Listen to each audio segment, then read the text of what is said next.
Permisi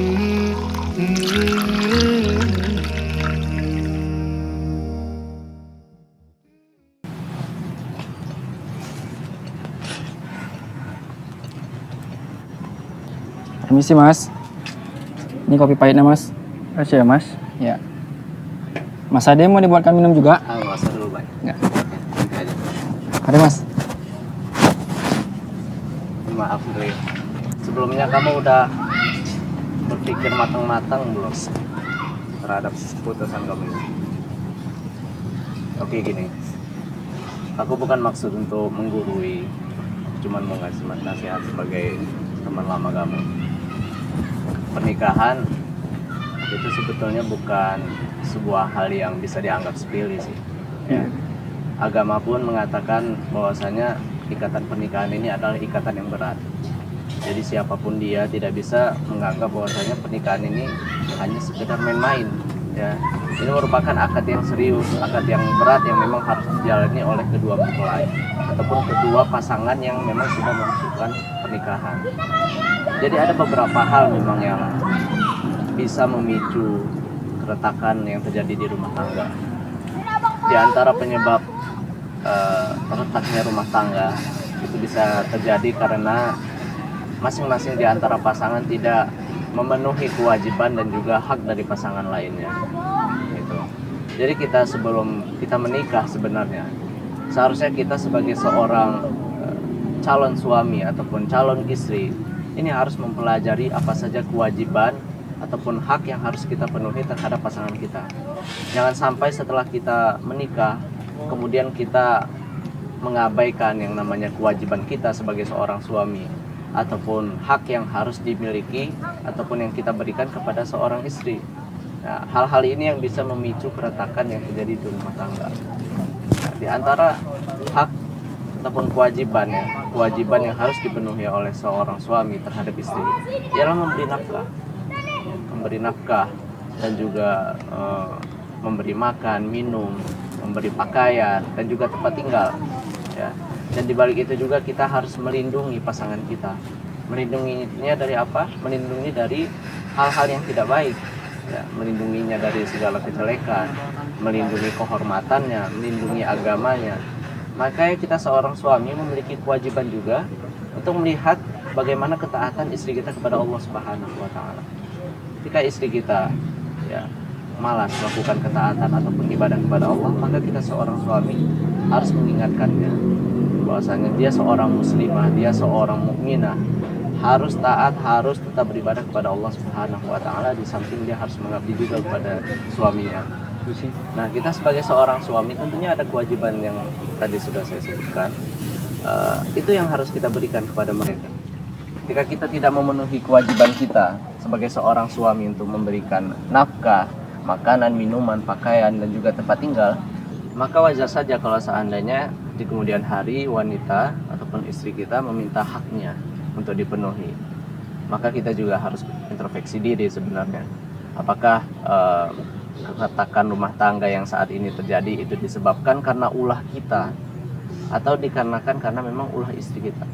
Jika dikarenakan karena ulah kita, maka seharusnya kita introspeksi diri dan memperbaiki hal tersebut.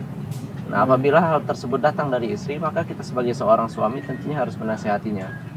Ya. Jadi di dalam sebuah hadis Rasulullah SAW pernah bersabda, "Istausu bin nisa'i khaira." Berwasiatlah kepada seorang wanita, kepada wanita kalian tentang kebaikan. Ya, makanya kita harus ya saling berwasiat ataupun saling menasihati untuk berbuat baik kepada seorang istri, ya, agar istri tersebut bisa berbuat baik kepada suaminya, bisa berbuat baik kepada Allah Subhanahu wa taala dengan berupa ketaatan. Ya. Dan kita juga harus mengetahui bahwasanya Allah Subhanahu wa taala berfirman di dalam Al-Qur'an, "Ya ayyuhalladzina amanu qu anfusakum wa ahlikum nara." Wahai orang-orang yang beriman, jagalah dirimu dan keluargamu dari api neraka. Jadi kalau seandainya ada hak yang belum kita terima ataupun ada kewajiban yang tidak dilaksanakan oleh istri kita kepada kita, maka kita selaku suami ya seharusnya mengingatkannya. Karena memang itulah salah satu tujuan kita melakukan ikatan pernikahan. Selain daripada kita ingin mendapatkan ketenangan, sakinah, mawaddah, warahmah, kita juga saling ta'arufan. Jadi ta'aruf itu bukan hanya sebatas di awal ketika kita ingin menikah saja, tapi sepanjang di kehidupan kita, sampai kita wafat, sampai kita mati, itu kita akan terus ta'arufan kepada istri kita, bersama istri kita. Ya, kita terus mengenal bagaimana watak ataupun sifat dari istri kita. Begitu juga istri kita terus belajar bagaimana sifat dan juga watak dari kita. Sehingga kita kalau sudah tahu istri kita wataknya seperti ini, maka kita harus melakukan hal seperti ini, seperti itu, agar tidak terjadi keretakan rumah tangga misalnya. Dan juga perlu diketahui bahwasanya di antara hal yang diperbolehkan di dalam agama namun yang sangat dibenci oleh Allah Subhanahu wa taala adalah perceraian. Jangan sampai ya ikatan yang kuat tadi, ikatan yang berat tadi yang sudah kita ucapkan di awal kita menikah kemudian batal dikarenakan ada beberapa hal kecil mungkin yang masih bisa kita tolerir. Ada mungkin beberapa hal yang mungkin hal tersebut disebabkan karena saling ego, tidak ada yang mau mengalah. Maka sudah semestinya kita untuk berpikir dua kali untuk melakukan yang namanya perceraian. Ya, yang paling terpenting adalah kita harus belajar. Kalau seandainya di awal menikah kita tidak mungkin kurang mempersiapkan pernikahan tersebut dengan ilmu, ya, sehingga kita tidak mengetahui ataupun kita mengabaikan tentang hak ataupun kewajiban dari pasangan kita, maka mulai dari sekarang kita harus belajar agama.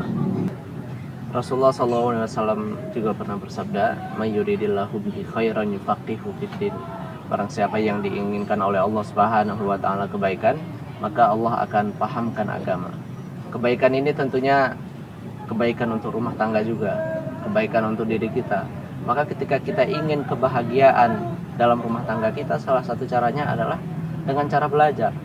Ya, belajar apa saja yang harus kita lakukan, apa saja yang harus kita hindari supaya tidak terjadi keributan dalam rumah tangga. Maka hal tersebut harus didasari dengan ilmu. Ilmu apa aja itu yang harus kita pelajari? Ilmu itu tentunya luas ya. Yang paling pertama kita pelajari adalah ilmu tentang akidah. Ya, bagaimana kita melindungi keluarga kita dari hal-hal kesyirikan, ya, ilmu juga dalam hal ibadah, sehingga dalam menjalani rumah tangga ada hal-hal yang mungkin tidak sesuai dengan sunnah Rasulullah SAW. Ini kita bisa saling mengingatkan antara kita dengan istri kita. Juga yang tidak kalah penting adalah ilmu tentang fikih pernikahan. Ya, fikih bagaimana seorang suami harus berbuat apa kepada seorang istri, apa saja kewajiban dan hak yang harus dia penuhi. Begitu juga sebaliknya seorang istri juga seharusnya membekali dirinya dengan ilmu sebelum mengarungi rumah tangga. Makanya di dalam kita mencari calon seorang istri, sudah jauh hari Rasulullah SAW mengingatkan bahwasanya di antara syarat ataupun klasifikasi wanita yang seharusnya kita pilih adalah wanita yang solehah, wanita yang mengetahui bagaimana dia menghambakan dirinya kepada Allah Subhanahu wa taala dan bagaimana dia memposisikan dirinya sebagai seorang istri.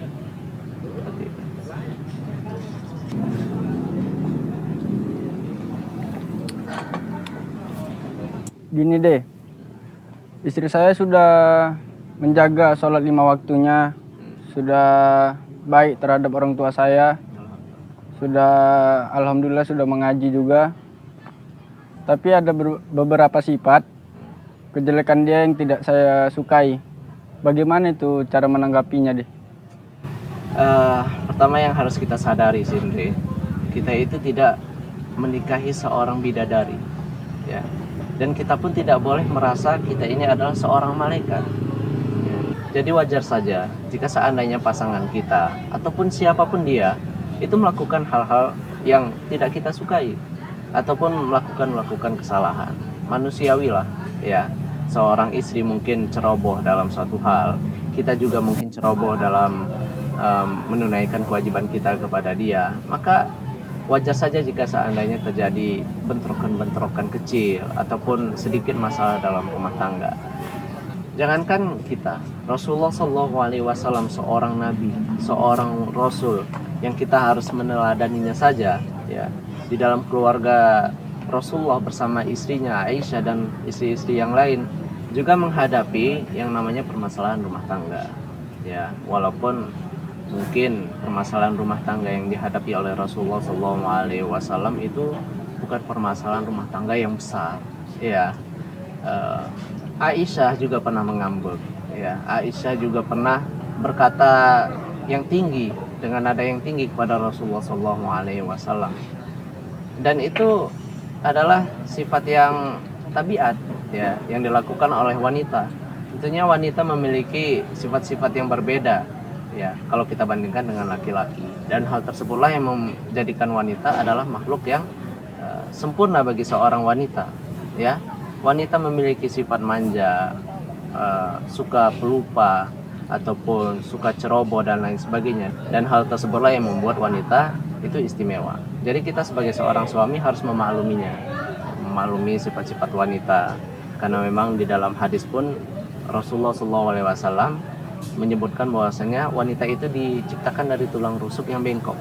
Betul. Kalau kamu luruskan maka dia akan patah. Ya, jadi kita tidak boleh berlaku kasar kepada wanita. Kita harus menasihatinya dengan cara yang baik, lemah lembut. Karena kalau kita berkata kasar atau dengan cara yang tidak baik, maka tentunya wanita tidak akan menerima atau bahkan kerusakan yang ada semakin parah.